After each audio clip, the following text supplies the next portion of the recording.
So last time, we discussed the interference patterns due to two coherent light sources. Today I will expand on this by exploring many, many light sources. Suppose instead of having two slits through which I allow the light to go, I have many.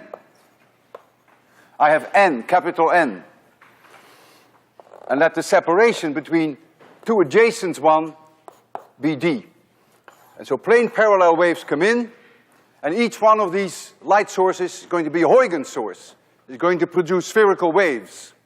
And so now we can ask ourselves the same question that we did before, and that is, look at a long distance far away at certain angle theta, where will we see maxima and where will we see minima?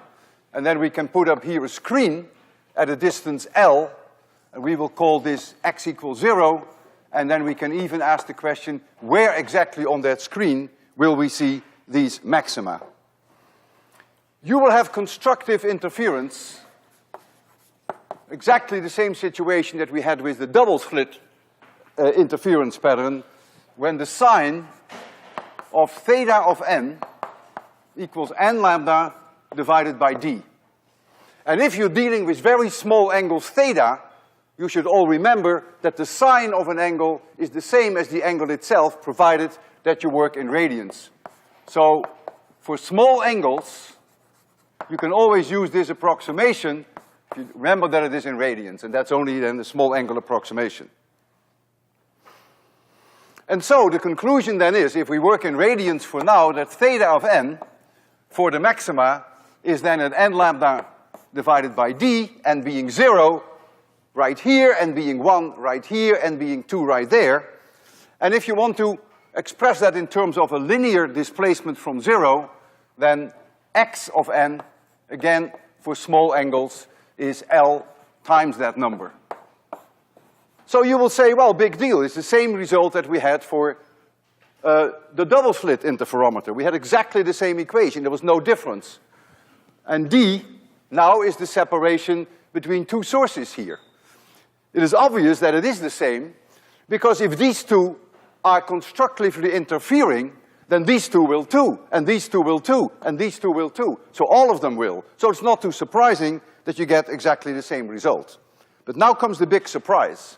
We haven't discussed yet the issue where the locations are, where light plus light gives darkness. We haven't discussed the destructive interference. And to derive that properly is very tricky.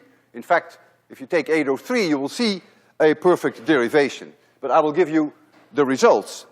What is not so intuitive, that if you have n sources, that between two major maxima, that means between this maximum at n equals 0 and a maximum at n equals 1, there are now n, capital N, minus 1 minima. And minima means complete destructive interference. So if capital N is 2, which we did last time, 2 minus 1 is 1. Exactly, that was correct. We had only 1 0 in between the two maxima. But that's not the case anymore when capital N is much larger than 2. And so let me now make you a sketch whereby I plot the intensity of the light as a function of angle theta. And this is the intensity, so that's in watts per square meter. Remember, that's the Poynting vector. And let this be 0, and let the angle theta 1 be here. And for small angles then, that's lambda divided by d. And here you have theta 2, which is 2 lambda divided by d, and so on. I take the small angle approximation, so this angle is now in radians. What you're going to see now is the following intensity as a function of theta. You see here a peak, and you're going to see here a peak, and you're going to see here one, and so on. And the same, of course, is true on the other side. And here in between, you're going to see now n minus 1 locations whereby you have total destructive interference. And the same is the case here. And this can be huge. N can be a few hundred. So you have many, many locations where you have 100% destructive interference.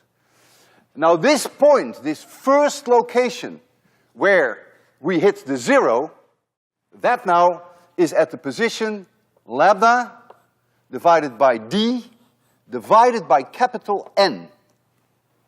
And I will call that angle from the maximum to that zero, from this maximum to this zero, I will call that angle for now delta theta. Because that delta theta is a measure for the width of the line. Here is it maximum, here it is zero. And so that angle delta theta, in terms of radians, is lambda divided by d times n, which then is approximately theta 1 divided by n, because theta 1 itself is lambda divided by d. And so you see that it is n times smaller than this distance. And so if n is large, these lines become extremely narrow. And that's the big difference between two-slit interference and multiple-slit interference. And the larger n is, the higher these peaks will be. The height of these peaks, the intensity here, is proportional to n squared. You may say, gee, why is it not linearly proportional to n? Well, that's easy to see. Suppose I increase capital N, the number of sources, by a factor of 3. Then the electric field vector, where there are maxima, is 3 times larger. But if the electric field vector is 3 times larger, the Poynting vector is 9 times larger. So you get 9 times more light. Now you may say, gee, that's a violation of the conservation of energy. 3 times more sources, 9 times more light. How can that be? Well, you overlook then that if you make n go up by a factor of 3, that the lines get narrower by a factor of 3 because of this n here. And so they get higher by a factor of 9, they get narrower by a factor of 3, and so you gain a factor of 3 in light. Of course you gain a factor of 3. If you have 3 times more sources, you get 3 times more light. So you see there's no violation of the conservation of energy here. And I want to demonstrate this to you using our red laser, which we have used before. And I will use what we call a grating. A grating is a plate which is specially prepared, a transparent plate, which has grooves in it. And the one that I will use has 2,500 grooves, we call them lines, per inch. That means the separation d between two adjacent grooves, in my case, is about 2.16 microns. A micron is 10 to the minus 6 meters. And the wavelength that I'm going to use is our red laser, which is about 6.3 times 10 to the minus 7 meters. And I'm going to put the whole thing there, I'm going to make you see it there at a distance L, which is about 10 meters. And so this allows me now to calculate where the zero order will fall, where the first order and where the second order will fall. We call, when n is 0, we call that zero order. So this is zero order. When n is 1, we call that first order, and when n is 2, we call that second order. And you have, of course, the first order also on this side, and the second order also on this side. Everything that you have here, you have to also think of it as being on the other side. So I can predict now where the zero order will be. When n is 0, that is 0 degrees. That's immediately obvious. I use that equation. If n is 0, the zero order is always right at the center, provided that all these sources are in phase. And they will be in phase because I use plane waves. So Huygens will tell you that they're going to oscillate exactly at the same time. They produce the same frequency, they produce the same wavelengths, and they're all in phase with each other. So there will be a maximum at theta 1 equals 0. And then there will be a maximum which I calculated to be at 3.55 degrees. I calculated that from this equation, and then theta 2 will be at a roughly 7.1 degrees. If you want to know how wide the width of this peak is going to be, then you have to know how many lines of my grating I will be using. Well, my grating is like so. Here I have these lines, not unlike the grating that you have in your optics kit. There are 2,500 of those lines per inch, and my laser beam is roughly 2 millimeters in size. So this is about 2 millimeters. And that tells me then that I cover about 200 lines. And if I have 200 lines, I can now calculate how wide that line is going to be, because this factor of n enters into it here. And if I express that in terms of that angle delta theta, then the angle delta theta, going back here, so delta theta is then the 3.55 degrees divided by 200. And that's an extremely small angle. That angle is approximately 1 arc minute, which is 60 times smaller than 1 degree.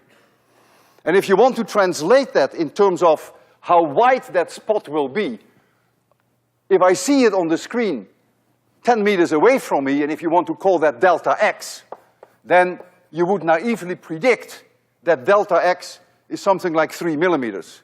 And the reason why I say naively, because you will not see that it is 3 millimeters. It will be extremely narrow, but it will be more than 3 millimeters, because the limiting factor is always the divergence of my laser beam.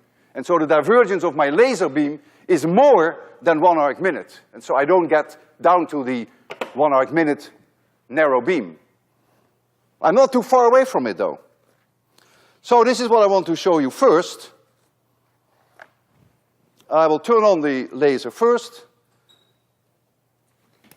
and then make it very dark, because we do need darkness, or this has to come off, because that would obviously, oh, I turned off the wrong laser, but I turned on the wrong laser, but that's okay. That's the second demonstration, which I do with a green laser. This is the one that I need. This is the red laser, will come on very quickly. There it is. Tom, if you could turn that off, maybe that will help, although everyone can see it, but it would help. So you see here very clearly the zero order is right in the middle. This one, so theta is 0, and this theta 1 is my 3.5 degrees. This is also 3.5 degrees. This is the 7.1 degrees, and so on. And so you see this whole pattern of interference as a result of multiple slits. And so this is these are grooves in a piece of plastics. And notice how small they are, how narrow they are compared with the double slit interference. So they don't have that theoretical minimum with this 1 over n, but they approach that. And the reason why they are not that narrow is because the divergence of the laser beam itself is larger than that 1 arc minute that I calculated. And so you can never beat that, of course.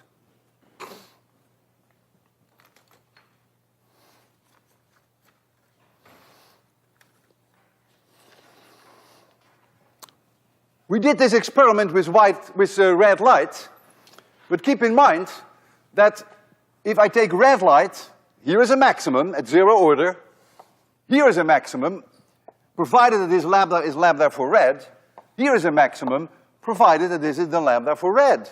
But if I have white light, then of course I deal with other colors.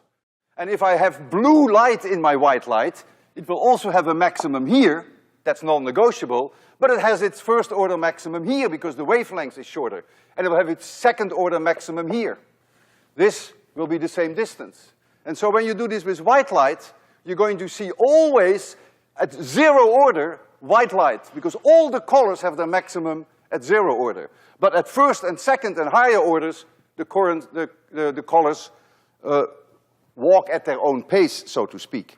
And then the smaller the wavelength is, the closer it will be to the 0 order, and then the spacings between first and second will also be smaller than in the case of the long wavelengths, in this case, red.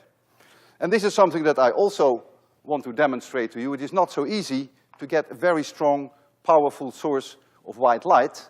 I'm using for this a reflection grating. You can also use gratings in reflection. You take metal, and then the grooves are made on the metal, and you get a reflection which we will have there on the wall. This reflection grating has a spacing which is 4 times smaller than the one we have here. It's only 2.5 microns, and so the angle θ1 will not be 3.5 degrees, but it will be 4 times larger. The main purpose why I want to show you this is I use white light, that the 0 order is white. And then we will see also, of course, the first and the second order, if we have good eyes, because the whole thing is not so very bright. Make sure that I have my light, flashlight. There it is. I don't even have to tell you what the 0 order is, do I? The 0 order is the same location for all the colors. So clearly, this is the 0 order. You may be surprised that the 0 order is so broad. Why isn't it very narrow? Because there are so many lines per inch. The reason is, of course, that no matter how many lines per inch you have, your spectrum will never be narrower than the actual size of the light source itself. And so the reason why this is as big as it is because the light source is big. So all the colors fall at the same location at the 0 order. That's why you see white light. Here is the first order spectrum. Notice that the red is farther away from the 0 order than the blue. Here is the first order on the other side. Again, the red is further away from the 0 order than the blue, and you can even see here the second order. And again, the red is further away than the blue. I now have a red laser which is pointing in exactly the same direction as the white light.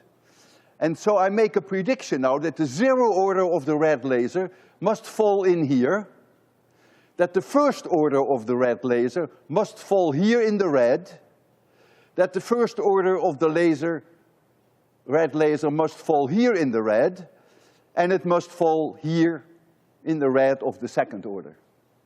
So I'm going to turn on the laser. If you're a little patient,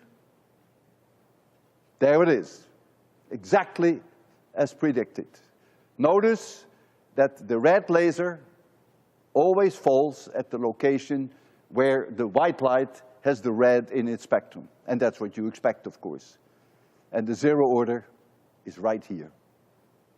There's actually a much better way that I can make you see all this, and that is if I ask you, which I think I'm going to do now, to use your grating. But hold it for a second before you get your own gratings out. Our equations that we have derived so far only hold if we look very far away.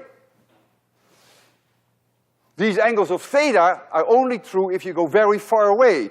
For reasons that we discussed last time, we can, however, do something very clever. We can use a lens. And if we have a lens, we can bring the image very close without disturbing the angles. If this is a grating, this is the number of sources that I have, and so the light comes in this direction, and if I put here a lens, and this is the screen, the focal point of the lens, then if the angle theta for which I would have expected in this direction my first order maximum, and here of course my 0 order maximum, then the lens will not change that angle. We never discussed lenses, so it may not be so obvious to you. But the lens will always maintain the integrity of angles. So the angle theta that we derived here is the correct angle, but of course in terms of x, that is enormously reduced if this distance is very small. So then we have the option that we don't have to allow for very large distances, like now 10 meters. And so your eye is a perfect tool to use for that, because you have a lens in your eye. That's the whole idea. And so now I want you to get your gratings out, And I want you to hold the gratings in front of your eyes and manipulate the gratings a little bit so that you get the lines vertical. And you will easily be able to do that. This is your light source. Your lines, your gratings have 1,000 lines per millimeter. That means the spacing of your grating is 1 micron. 1 micron is 10 times smaller than this number. So the angles are huge in your case. They're way larger than what we have there. I will make it completely dark, and then I want you to rotate your grating such that you get the spectra on either side, on the left and on the right. That means your grooves are then in vertical direction. And what you see now, way better than what I could show you in my previous demonstration, you see the zero order is the lamp itself. All the colors are right at the center. That's the lamp. That's your zero order maximum. And then you see, if you go to the right, you see the blue coming in beautifully first, because it has the smallest wavelength. You're going further to the right, you see the first order red. You're going further to the right, you see the second order blue. You go further to the right, and you see second order red. But since D is so amazingly small in your case, there may not be too many maxima in the red. In fact, I will ask you on one of the homework assignments, which is the optional one, how many maxima in the red you will see. So essential here is that you see that the zero order maximum at the center is white light. And so it's not until you get to first and second order that you begin to see the colors separate. Now these gratings can be used to do atomic physics. There are atoms and molecules which emit very discrete frequencies, very discrete wavelengths.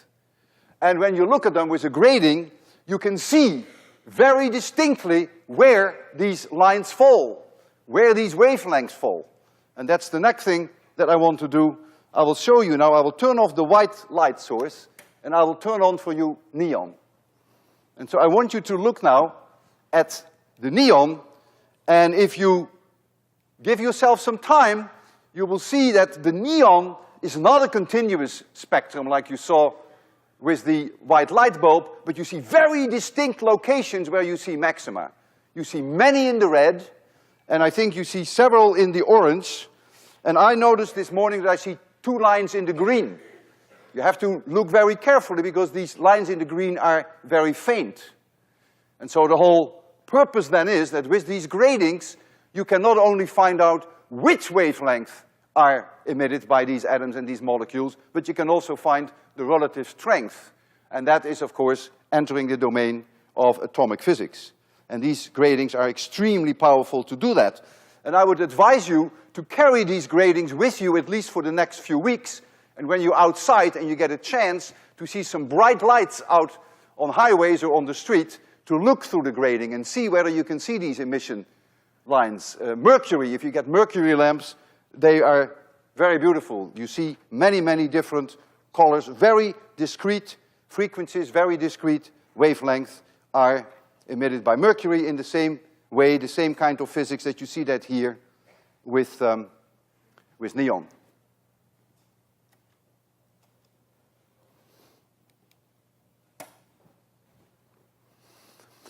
So now comes something that may come as a surprise to you, because now I would like to discuss with you the interference pattern if we have only one slit. We discussed 2, we discussed capital N is a large number, but what now if we have only one slit? Even if you have only one slit, there will be directions in space whereby light plus light gives darkness, and there will be directions whereby the light constructively interferes with each other. And strangely enough, this is given a different name. We call this diffraction. It's exactly the same physics. There is no difference. It should have been called interference, but it's, in the literature you will see it under the name diffraction. It all comes down again to Huygens' principle. So let me here now have a single opening, and this opening is a slit perpendicular to the blackboard, and the opening is A in size, a single one. And the plane waves come in, and Mr. Huygens says that all these sources here are all going to be emitting the light at the same frequency, the same wavelengths, and they will all be in phase with each other, because these plane waves arrive here all at the same time. And so I could now ask myself the question, at what angle of theta will I see maximum? What angle of theta will I see minimum? And you can also put a screen then at large distance L. You can call x equals 0 here, and you can ask yourself, where will I see these maxima and where will I see these minima? To derive this, in this case, is not easy. Again, I refer to 803. It's as difficult as deriving, in this case, this whole structure in between the maxima. One thing is obvious, and that is that you've got to get a maximum that is non-negotiable when theta equals 0. That's simply a matter of symmetry of the problem. If all these sources are in phase, clearly you're going to get a maximum here. No one will question that. The minima is very tricky. And the minima will fall at the following locations. The sine of theta of n equals n times lambda divided by a. And for small angular approximation, this is the same as theta n in radians. And when you see that equation, your first reaction should be that maybe I goofed by a factor of 2. Because your first reaction will be, that's the same equation that we have there, and then we have a d there. And so how can we have minimum here where we have maxima there? Well, the situation is different. The best way that you can see that that equation is not wrong is perhaps the following. Suppose you take the angle theta 1. So that's for n equals 1. Then the relation that you see there will tell you that this source here, this Huygens source, and this Huygens source have a difference in path length of lambda. And so you will then say, aha, that's constructive interference. That's true. But that means this Huygens source and this Huygens source will then have a difference in path of half a lambda. So they will kill each other. And that means this Huygens source and this Huygens source will have a difference in path length of 1/2 lambda. So they will also kill each other. And so in this upper half, there is always one Huygens source which will kill the one at the bottom. And you can do a similar reasoning for the angle theta 2. And so that is indeed the correct equation.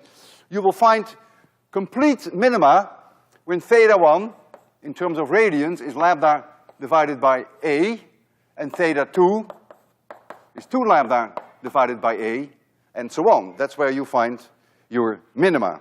And if you convert that into x, where they actually fall on the screen, well, then x1 will be, for small angle approximations, L times lambda divided by a. That's no different. And so now what I owe you is a pattern. What will the pattern look like? When I look on the screen there, what will I really see? Well, it's going to look very different from what you may think. I will plot it now in terms of x. I could have plotted it in terms of theta, but I decided to plot it in terms of x. So here, at x equals 0, there is unmistakable, unnegotiable, there is a maximum. That coincides with theta equals 0. And then here, at lambda divided by a, completely destructive interference. That's that angle theta 1 times L. And then here, L 2 lambda divided by a, complete destructive interference. And the same is true, of course, on the other side. And what you're going to see now in terms of the intensity that I showed you there, watts per square meters, is a curve that looks like this. You get an enormously broad maximum, absolutely 0 here, very small maximum, absolutely 0 there, very small maximum, and 0 there, and this continues for a long time. And this is very different from anything we've seen with multiple sources. If the intensity here is I0, then the maximum here, which I didn't even calculate where it is somewhere in between these two minima, but I didn't calculate precisely where it is, that maximum is very low. It's only 4.5% in strength of I0. And this is even lower. This is only 1.6% of I0. So when you look at a diffraction pattern, we call this a diffraction pattern like this, you will see a very broad center maximum, and then you see these dark spots on either side, and you see light coming up again in between them, sort of sub-maxima. And so the width of this center maximum, this width, which is really x1, that width is then L lambda divided by A. And if you want to be picky and you say, well, the center maximum is really twice that much, fine, be my guest. But this is clearly a measure for how wide that center spot will be when you see it on a screen. And now there comes something that is completely non-intuitive for you as well as for me. And that is, if you make A very small, that means you let the light go through an extremely narrow slit, then this, what you will see on the wall, is extremely wide. The smaller A is, the wider it will be. It's exactly opposed to what you would predict. You would think if you make the opening through which you put light very small, you would think that what you see on the screen is also very small. It's exactly the opposite. And that's what I want to demonstrate to you. I have here a demonstration which a variable slit, I can vary A, and we will use the brightest laser that we have, a beam of green laser light, about 5,400 angstroms. And what I will do is, I will make this opening narrower and narrower and narrower. And as I make the opening, I start very large. I start with a large opening of maybe 5 millimeters. At a large opening, A is so large that this is negligibly small. Because A is very large, then this is not very large, this is very small. But as I make A smaller and smaller and smaller and smaller, there comes a time that the diffraction width is going to be dominating the whole scene, and what you will see then on the screen there, that the bright spot will get wider, wider, wider, wider. And that for me is always so enormously fascinating because it goes so strongly against our intuition. And so this is what I have next on the menu. I have here this variable slit. I must make sure that I have my flashlight, and I'll turn on this laser that I earlier accidentally turned on. I hope it's coming on. Yes, it is. And so you see there, the slit is now very wide. And so the size of that slit that you see there, the size of the bright spot, is now entirely dictated by the divergence of my laser beam. The diffraction width is negligibly small because A is very large. But now watch. Now I'm going to tighten to make A smaller. And I'm doing that now. I'm making it smaller and smaller. The diffraction which is still negligible. Making it smaller. Ah! I'm beginning to see the dark lines. Ah! The diffraction which is taking over. Look at the center maximum. Right there. It's getting wider. It's getting wider. And I make the slit narrower. It's getting wider. It's getting wider. And look how beautiful you see these destructive interferences, where light plus light gives darkness. Wider. Wider. Right now it is at least 10 times wider than it was before. And now it is 20 times wider. And it gets very faint. Of course it gets very faint, because if I make the slit very narrow, not much light goes through. There's nothing I can do about it. But notice how incredibly impressive this is. How wide that center maximum becomes. And that is very characteristic for diffraction. The narrower the slit, the wider the diffraction pattern at the center maximum. Now I did this in monochromatic light. Monochromatic light means that you have practically only one wavelength. And there is a way that I can make you see this from your own seats. And that is what we're going to do with the cards that you have. So if you can get the cards out now. We did this in one color, right? In green light. almost one color, almost monochromatic. So you see a beautiful pattern here, very well-defined dark lines. You now can use this little slit that you have, put it in front of your eye, and I'm going to make you see this white light. And you would see all the features that you're supposed to see, but it's even more interesting in white light, because with white light, you have a little red, you have a little blue, you have a little yellow, and so these minima will fall at different locations, of course. And so you don't see it as beautiful as I showed you, as distinct as I showed you in green. But you see very distinctly the center maximum, and you see the dark lines on either side. But the main reason why I want you to see this is that if you manage to manipulate the size of the slit, the size of A, if you manage to manipulate that, when you make it narrower, notice that the diffraction pattern gets broader and not the other way around. So first make sure that you get it, that you begin to see the dark areas, and then try to make it a little narrower, and then you see that it opens up, which is precisely what I did with the variable slit here. So give it a bit of time. What helps me that actually you don't have to pull it open, but yet you can move one piece of the card behind the other card. So your one thumb goes to the back and your thumb comes forward. That works very well for me. Who can see clearly the diffraction pattern? Unmistakably. Very good. Take the card with you, impress your parents, and look at home at very bright street lights, and you will still see the same diffraction pattern, although not as ideal as you see it here, because our source is a line source, and that helps, of course, if your slit is vertical.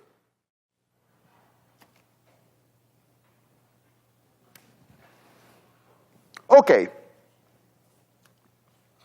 If I don't have a slit as an opening, but if I have a circular opening, then the pattern that you would expect is the same that you see here, but you have to rotate it about this line, because you now have axial symmetry. So you don't have a long slit, but you have a circular opening. And indeed, that is approximately correct. If you had a circular opening, you would see a center maximum, which would be very bright, and then you would see rings around it of zeros. And so if I try to make you see it, this would be the center maximum, there would be a ring around it here. Complete darkness, and then again a little bit of light, not very much, because remember that this maximum is only 4.5% of that one, and then you would see again a ring with complete darkness and so on. So you have a little pinhole, and this is the image that you would get on a screen from that pinhole. And you would think now that this angle from here to here, this is theta equals 0, and we call that theta 1. This is the theta 1 where you see your first 0. You would think that that is lambda divided by A, if A is the diameter of your pinhole. Well, it's almost that. It is a little larger, because a pinhole, a circular geometry, is different from a line. And so take my word for it that it comes not at lambda divided by A, but it comes at roughly 1.2 lambda divided by A. If you want to be picky, it's really 1.22 times lambda divided by A. And this, of course, is in radians again. I work now exclusively in terms of radians, small angle approximation. And so this raises the issue of what we call in physics angular resolution. Suppose I have a pinhole, and I look at the images of two light sources. One light comes in from there, and the other comes in from there. Could be the headlights of a car, could be two stars in the sky. Well, each one of them will give a diffraction pattern. That's non-negotiable. You can never bypass diffraction. So one star will give a diffraction pattern here, or one headlight, and the other will give a diffraction pattern here. You would have no problem to say, oh yeah, there are two light sources. There's one star, and there's another star. Okay. Now make the angle between the two sources smaller and smaller and smaller and smaller, so that these two diffraction patterns come closer and closer and closer and closer. How close can you now bring them so that we, you and I, will still say, yeah, there's still two sources? We call that angular resolution. And so how we define angular resolution is that both light sources have exactly the same strength, and let's assume for now, for simplicity, that they are monochromatic, so that there's only one wavelength that they emit.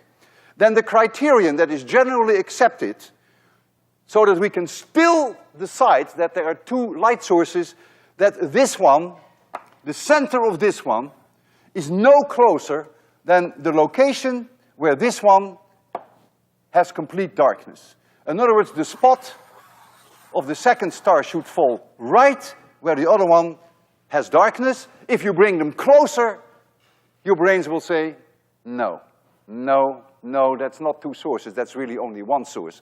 And we call this the Rayleigh criterion of resolution. And that Rayleigh criterion of resolution, therefore, is that the separation between the two light beams, stars, or the headlights from a car, the separation has to be larger than this angle. And it is a function of A. If A is larger, then that angle can be substantially smaller. And this is what we call the diffraction limitation on angular resolution. It doesn't matter whether you have a pinhole or whether you have a lens, circular lens that we use with telescopes, or whether you have concave mirrors, which we use with telescopes. In all cases, are you always stuck with the idea, at best, that's the best you can ever do, that is the angular separation, that theta, I call it here the theta 1, is that 1.2 lambda divided by A, and that is then in radians. If you take a lens which has a diameter A of about 20 centimeters, then that translates into a theta 1 of about half an arc second for 5,000 angstroms. So I take lambda 5,000 angstroms. Remember, an angstrom is 10 to the minus 10 meters. So theta 1 then becomes half an arc second, 0.5 arc second. An arc minute is 1/60th of an arc degree, and an arc second is 60 times lower than that. And so if A were 2.4 meters telescope, 2.4 meter telescope, that's a real biggie, then theta 1 would be approximately 1/25th of an arc second. So the larger you make your telescope, the better angular resolution you would have.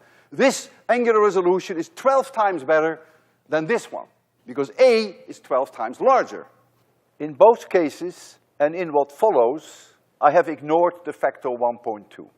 So now you may think that if you take a 2.4 meter telescope on the ground and you look at stars, that two stars equally bright, you would be able to tell them apart if they are farther away from each other than 1/25th of an arc second. That is not true. The contrary, it is very bad. You can't even tell them apart often when they are half a second apart. And the reason for that is not that the diffraction limitation is going to kill you, but the reason is that the air is always turbulent. And it is the turbulence on the air that makes the image, the diffraction limited image, which itself is very small, move around on your photographic plates. It moves it around in a matter of 10 seconds over an area which itself could be as large as 1 second. Astronomers call that seeing. And so when you look at your picture, the whole star is smeared out over an area which is in angular size 1 arc second, or maybe half an arc second at best. So you can never achieve this from the ground. So all telescopes from the ground, without exception, can do at best half an arc second. They cannot do much better because of the air turbulence. And this is now the great thing about the Hubble Space Telescope. Hubble is up there, or maybe down there, whichever it is. I don't know where it is. Maybe Jeffrey knows where it is, but it is somewhere. And Hubble has no air. And so Hubble doesn't suffer of the air turbulence. And so Hubble's mirrors are indeed diffraction limited. And Hubble has a mirror which is 2.4 meters diameter. And indeed, at 5,000 angstrom, I checked that yesterday with people at Hubble Space Telescope, indeed, Hubble is diffraction limited, and Hubble has an angular resolution at 5,000 angstroms, which is about 1/25 of an arc second. And at shorter wavelengths, it's even better, and at longer wavelengths, it is a little worse. And so I would like to show you at least one picture of Hubble without going into the details of what you were seeing of the astronomy. And that's the one that is coming up. It's a very famous picture that Hubble made several years ago. It is a picture of a supernova explosion. So John, if we can have the slide. There it is. You're looking here at an explosion. It's called supernova 1987A, which occurred in February in 1987. This object is 150,000 light years away from us. That means the explosion really took place 150,000 years ago, but we saw it for the first time in February '87. And without going into the details of what you are looking at, which is of course very fascinating, but that's not the objective today, I want you to appreciate that this distance here is 1 arc second. And look at the incredible detail that Hubble can show you. If you took a picture like this with a ground-based observatory, this whole part would just be one smudge. You would not be able to resolve that. And that is the power that you see in front of you now of a diffraction-limited telescope, which has a diameter of 2.4 meters. You get an angular resolution which is very close to 400ths of an arc second. The amount of detail that you see is incredible. That's the big power, the big reason why this telescope was put in orbit, to do away with the air turbulence, what the astronomers call as seeing, which is always a limitation of your angular resolution. So in the remaining 5 minutes, I want to address the issue of the angular resolution of your own eye. You can now calculate what the ultimate angular resolution is of your own eye, because you can estimate what the diameter is of the pupil, the opening of your eye.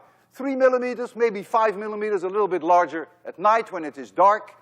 Pupil opens up, but we can calculate what this is.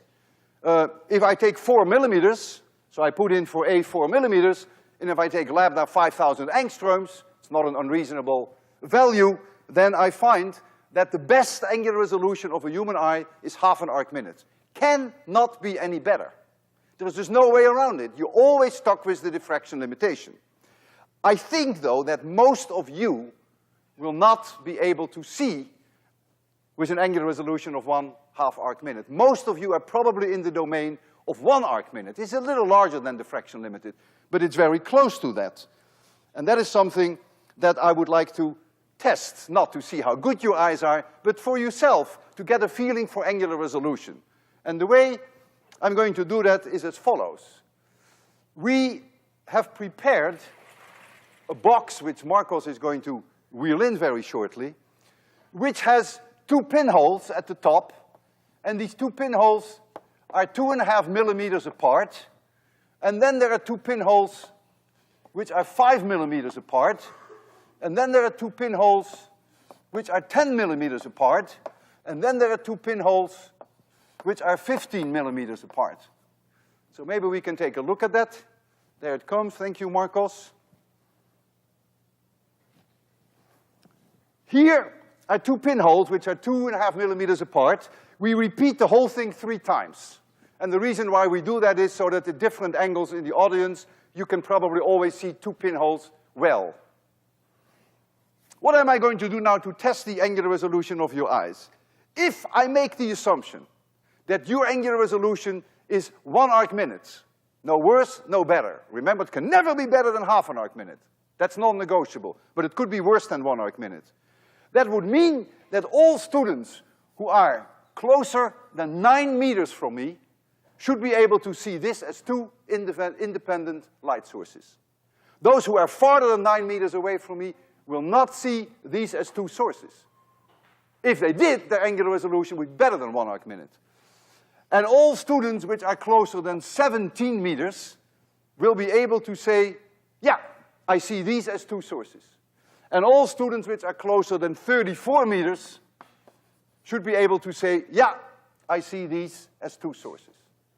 And so we're now going to make it a little darker, And you don't need your gratings, you don't need this card. I just want you to look at the lights, these light sources, and then tell me which you're going to see as two separate light sources. And that then allows me to tell you very roughly what your angular resolution is. So try to look at them.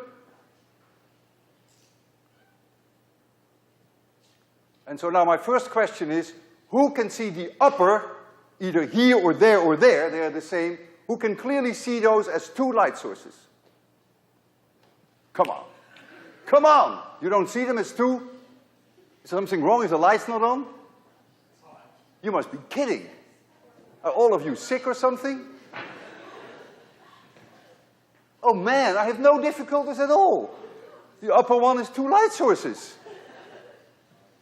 You all got to see an eye doctor. Okay, who sees the second line as two? Who sees the third line as two, but not the second? You see how interesting? Just look around you. You see we're moving back in the audience. Who can see none of them at two light sources? Okay, so maybe not, no eye doctors are needed then. Who can only see the third line as two sources? Only the third line. Okay, well I expect that. So you know, yeah, maybe you, angular resolution is not very, do you wear glasses? So you, yeah, I'm asking you. So you see the third line as double, and not the second line. No, there's nothing to worry about, maybe 2 arc-minute resolution. So now you have tested your angular resolution. When you think of diffraction, it's really an incredibly fascinating thing. Because what does diffraction actually means? That it is a limitation that is put upon us, on everyone, also God. No one can bypass diffraction. No matter how hard we try, we can never undo our chains and handcuffs that are imposed upon us by diffraction. And remember, it's all Huygens' fault. But let's forgive Huygens, because after all, he was Dutch.